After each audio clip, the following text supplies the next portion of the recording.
नमस्कार दोस्तों। आज मैं आप लोगों के लिए लेकर आई हूँ मोक्षदा एकादशी की कथा। हे राजन, वैष्णवों से सुशोभित चंपक नामक सुंदर नगर में प्रजा की पुत्र की तरह रक्षा करने वाला वैखानस नामक राजा था। वहाँ वेद ज्ञाता ब्राह्मण रहते थे। एक दिन राजा ने रात्रि में स्वप्न में अधोगति को प्राप्त अपने पिता को देखा।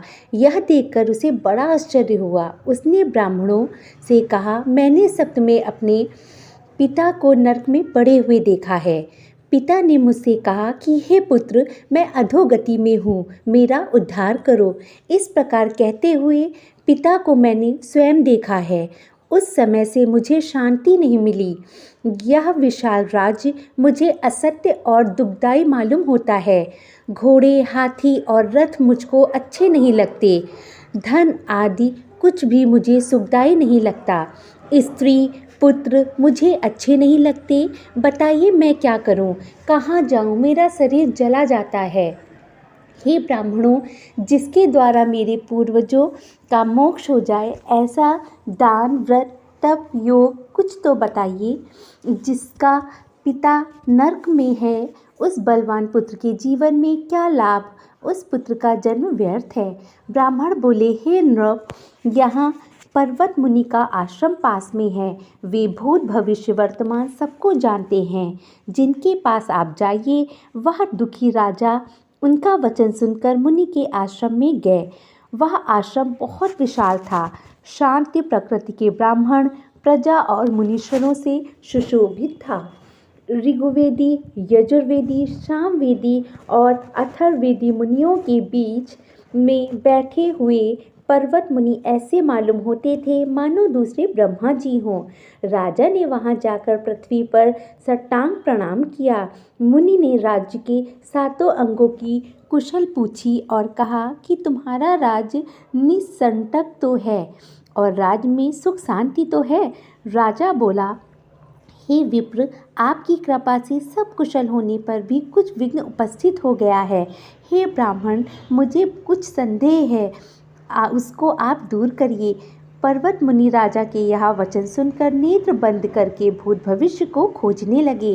फिर राजा से बोले, हे राजेंद्र, आपके पिता के पाप को मैंने समझ लिया है। पूर्व जन्म में तपनी के दोष से तुम्हारे पिता के काम के वशीभूत होकर एक स्त्री को रति दी और दूसरी स्त्री के आग्रह करने पर भी ऋतुदान नहीं दिया। इस कर्म से वे नरक में पड़े हैं। प्रजा बोली, हे मुनियों, किस व्रत और दान से उस नरक से पिता का उद्धार होगा, वह उपाय मुझे बताइए। तो मुनि बोले, मार्गशीर्ष शुक्ल पक्ष में मोक्षदा नामक की एकादशी है। तुम सब लोग उसका व्रत करके उसका पुण्य पिता को दे दो। उसके पुण्य के प्रभाव से उनको मोक्ष प्राप्त हो जाएगा। मुनि के इस वचन को सुनकर राजा अपने घर को गए। जब अगहन सुदी एकादशी आई, तब स्त्री, पुत्र और रनिवास समेत विधिपूर्वक व्रत करके उसका पुण्य पिता को दे दिया। उस पुण्य के देने पर स्वर्ग फूलों की वर्षा हुई।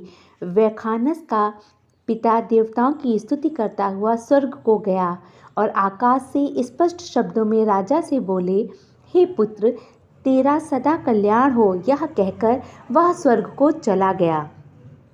हे राजन, इस प्रकार जो इस मोक्षदा एकादशी का व्रत करता है, उसका पाप दूर होते हैं। अंत में उसको मोक्ष की प्राप्ति होती है। इससे बढ़कर निर्मल, शुभ और मोक्ष देने वाली कोई एकादशी नहीं है। जिन मनुष्यों ने एकादशी का व्रत किया है, उनके पुण्य की संख्या हम कह नहीं सकते। चिंतामणि की तरह ये स्वर्ग और मोक्ष को देने वाली हैं। बोलिए विष्णु भगवान और लक्ष्मी मैया की जय।